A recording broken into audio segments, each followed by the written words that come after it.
Hello everyone, welcome back to Shadowtoys Photography. Today we'll be reviewing New York Comic Con exclusive Pythona. And Hasbro needs to make every action figure like this. Every G.I. Joe, every Marvel Legend, every Star Wars Black Series. I mean, perfect cloth goods, just a little bit of cloth goods. All the accessories the character uses. And just perfect articulation. I mean, it's not that hard. I mean, they executed her cloak here. The material on it, the texture. We're going to get into everything about her, don't worry. But, like, the look of it, you know, it sits back. So you can just see her eyes. She comes with another head sculpt that has more of a eye glare. It kind of shine through there. But, like, they did an amazing job. They did an amazing job. All right, let's kind of uncloak her here. Oh, she's getting caught in her little design. Just, oh, I never realized her cloak was, like, wings like that almost. Cool. Always wanted a Pythona figure. Never had one. Always wanted one with the original G.I. Joes. But cloak comes down there, kind of push back. She comes with different hair, but one of the longest hair she comes with looks really nice. Kind of tuck the hood behind there, tuck that back, and yeah, she is perfect. She's perfect. Everything you could want in a Pythona figure. I mean, just absolutely flawless. Everybody on the line waiting to get her. This is all they wanted to get. Everyone was talking about her. You know, Pythona, we got to get Pythona. I mean, if you love G.I. Joe, if you know, we've needed a Pythona for forever, for decades. Oh man, and they did a great job. I mean, unfortunately, I have seen the movie, I have it. Some of the details, you know, on her, a little bit difficult to grab, so I'm not kind of too sure what's classified and what's, you know, from the movie, but I'm pretty sure, correct me if I'm wrong, I'm pretty sure she's 1-for-1. And they just, I mean, every other detail is perfect. Earrings there. I bring her eyes up close. Yeah, wow. She comes with another head sculpt. We're going to get into everything, but we got to take in this detail. I mean, it's all around. Like, complete head to toe. It's like Serpentor level. You know, remember when Serpentor came out, he was perfect. Same thing. I mean, you could argue she may need a toe hinge, but I mean, splitting hairs there. Just beautiful. Just beautiful. Oh man, I don't know where to start. Let's go right into our articulation. So the hair piece, as you can see, can swing around. You could take it out, but for articulation's sake, and I'll take her head off and you'll see what she's all about there, but we're just going to do the articulation. That's up, and then down. It's pretty good. Tilt.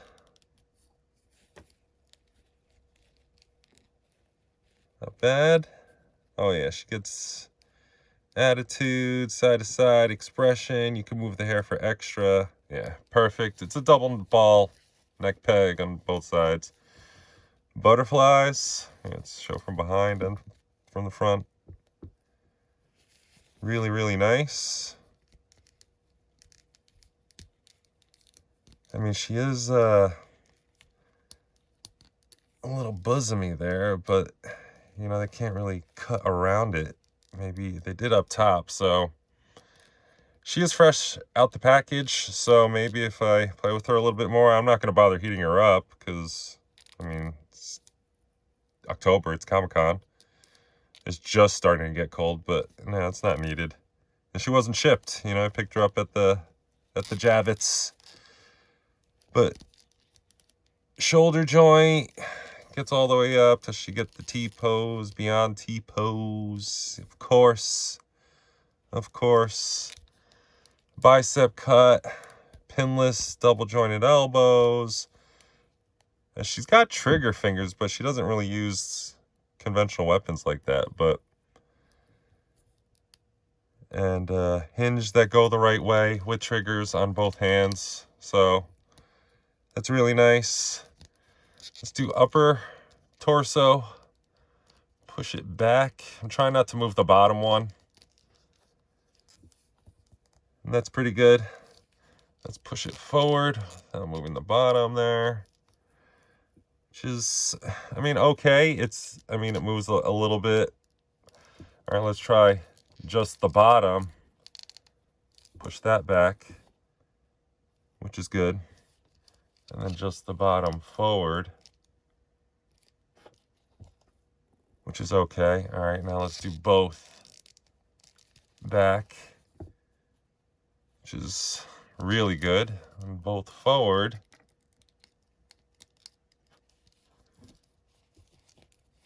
Which is, no, I don't want to bend the legs. That's cheating. Hang on. Bending both as far as she can go. Pushes back, so. Yeah, I mean, it could be better. I mark it as like fair, but could be better. I mean, she is doing the slight bow, but she does need to move like Spider-Man, you know what I mean? Because she is agile. Legs come up. They are drop downs. You know, but I don't really care for drop downs. That's just unnecessarily extra. No collector has ever asked for drop downs, so I mean, the leg kicks up just fine. Thigh cut, obviously typical, you know, Hasbro, Marvel Legends, G.I. Joe. Double jointed pinless knees and ankle hinge, which is exceptional. Wow. Really nice. So we'll get her into pose a little bit later. Well, let's get into her other accessories here right off the bat. Let me take off the head sculpt here. There we go. I'll remove her cape for a second.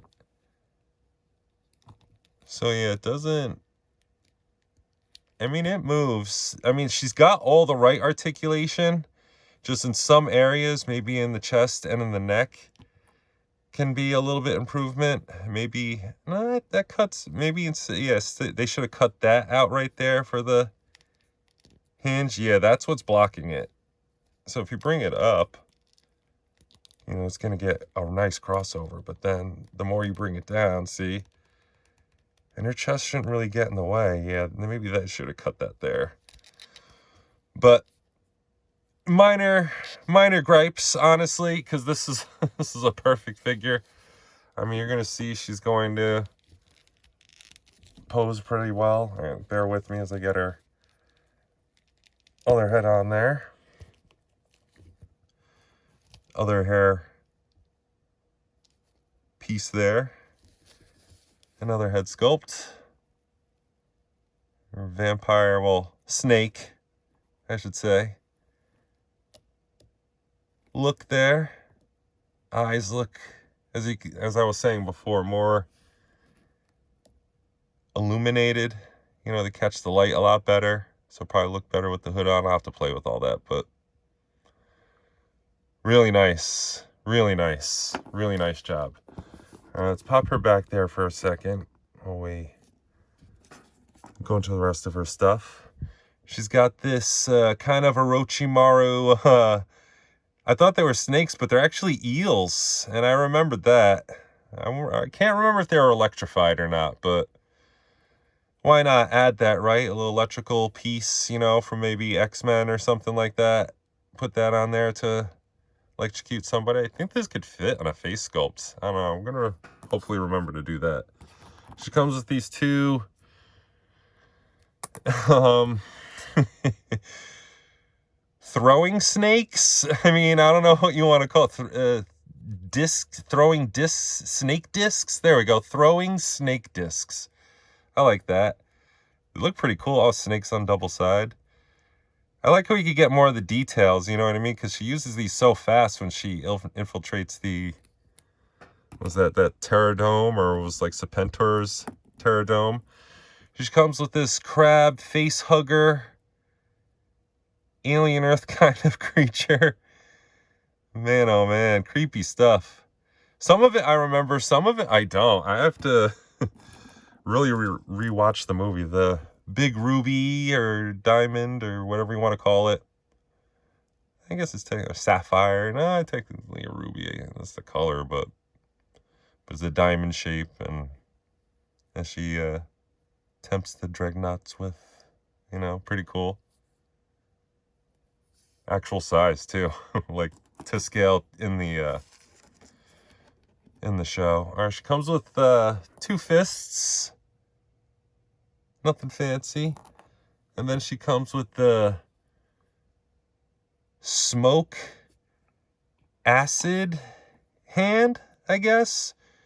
But she like touches a Cobra's trooper and face with this, and it's kind of like a mix of like, it's like steam evaporates his face. You know what I mean? It's mixed with like a little alien acid. It was weird, but cool. Hinge joint there. And then the acid when she does that on the wall, which is pretty cool. That was so sick. What an entrance. It's one of the coolest characters in G.I. Joe. Next is the clam thing. I think this is what she had like the mini like Cobra Commander in, right? Something like that. I thought this was the one she threw at somebody's face, but no, it's another thing. All these weird clamshell, I don't know, makeup kit, whatever you want to call it. Here's another thing. Now this I'm kind of remembering. It's a little vague. But yeah, nasty stuff. I forgot that they used, I didn't forget, but that they used all these like bioweapons.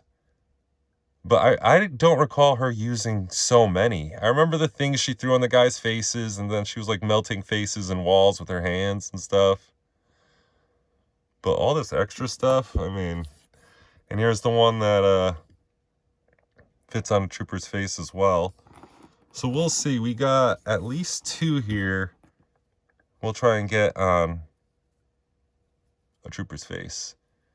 But really nice. Really cool. Does this move? Oh, wow. It's articulated.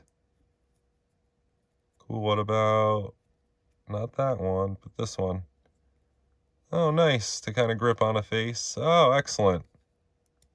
Really cool stuff. That doesn't move. Anything else articulate there? No. No, doesn't seem to. Just like these wiggly things. Everything's, you know, nice and pliable. You're not going to break anything. What about these? They're a nice stiffer plastic, but you're not going to like snap it unless you try. In her hair, it's like perfect plastic. She's perfect. She's perfect. All right, let's get into some comparisons. Okay, here she is next to a Cobra Trooper, and scales perfectly, but right off the bat, I gotta see if these things like go on his face. Let's see, like, I mean, yeah, more like on the weapon, maybe. Knock the weapon out of his hand. And then this thing has got to, oh yeah. Oh, that's perfect. That I remember. That is awesome. That is awesome. Hasbro, perfect. She's perfect. What else can I say? Oh, that is nasty. That looks like he's eating his head. That is so sick. Well done. Oh, man. I wish she came with an extra one. You know? Oh, man, that's really cool. Look, he even looks like his eye under there is like, ah! That is awesome. Okay. So, okay, first comparison there. Let's move on. Okay, here she is next to, on the right, a G.I. Joe Footloose, and on the left, a Hasbro Popo.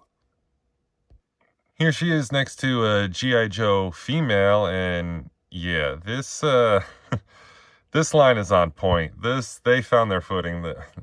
It's just good stuff. All right, moving on. Here she is next to Mezco Destro on the right and Mezco Duke on the left, and she scales perfectly and looks beautiful, blends right in with the Mezcos as well, which is very important to me. I love mixing the Mezcos, and as much Mezco G.I. Joe we can get, the better. But yeah, moving on.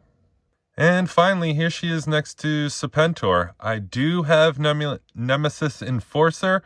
However, I didn't, before I knew she was even announced, I put him back in storage because I like Nemesis Enforcer a lot, but I hate his wings. It's just the G.I. Joe backpack, you know, nub in the back, and it just falls out, and it frustrated me so much. As much as I love Nemesis Enforcer and I love that figure, I just couldn't deal with the back anymore. But here are I gotta say, the two perfect G.I. Joe figures ever made in the line. There are a lot that come close, but these are perfect. These two right here are absolutely perfect, and I mean, they should be. They love each other. But no, seriously though, I mean, just the perfect amount of cloth goods. I mean, even his design. They are a little bit more pricier than your normal G.I. Joe, but I mean, if we're getting perfection, it's worth it. I'll pay for perfection, but you know, not an absurd amount. But yeah, I mean, this was definitely worth it. It didn't really break the bank. It's been a long day, but yeah, she's absolutely worth it. I mean, what else could she need? Maybe some like open hands to kind of hold some of this stuff to throw, maybe. But you know, it's kind of weird that she got triggers, but I'd be mad if she got other hands without triggers, because at least you can, trigger hands are more, you could do a lot more with them than if it was just like a normal hand or something like that, because then you have to cut out a trigger finger if you wanted one, and it's all right. But actually, let's keep her holding that and try and pose her up on something here. But yeah, get this figure. I'm sure it's going to go back on Pulse. Serpentor did. Dr. Mindbender did. I don't know if they'll release her like they did Dr. Mindbender. They didn't Serpentor. But, did he have cloth goods? Did Dr. Mindbender? I think he did, like, a little bit. So I don't see why they couldn't, you know, release her maybe in, like, single card, or I don't know how much more retro they can go. But, oh, her hair popped out there. But, okay, there, it snapped in. But yeah, I mean, get her. Try not to pay through the nose, but know you're getting a perfect figure. I mean, yeah, she bends fine. Can I get her like kind of on a weird stance, like one leg? And get her to balance on one leg. Hold on. No way. Give me a sec. Give me 10 seconds. I don't know what's gonna happen, but it's close. It's not impossible. I'm sure you don't want to sit here waiting for me to try and balance it. But yeah, trust and believe with enough patience, and yeah, you just keep trying for it, she'll do it. But yeah, I mean, awesome. I couldn't be happier. She's perfect. I keep saying that, but what else is there to say when a figure comes out exactly the way you want it and more? Yeah, like how it focuses on them. Like, yeah, she could probably hold this one too. I'll just grab it from over here now. Let's do this. But now the top one's falling, but she'll throw this at you. Ugh. Goodness, but Serpentor don't mind. Anyways, I hope you enjoyed this video. Very rare that I get a G.I. Joe early, but I do live in New York, and I always go to New York Comic-Con, and this is the first year they really offered something that I've been dying to get. So, you know, happy to get it, happy to share it. I hope you enjoyed. I hope this was informative and answered all of your questions. If you want to see more, I do get some stuff early. I try and review a lot as much as I can. Yeah, hit the subscribe button, destroy it. This I command!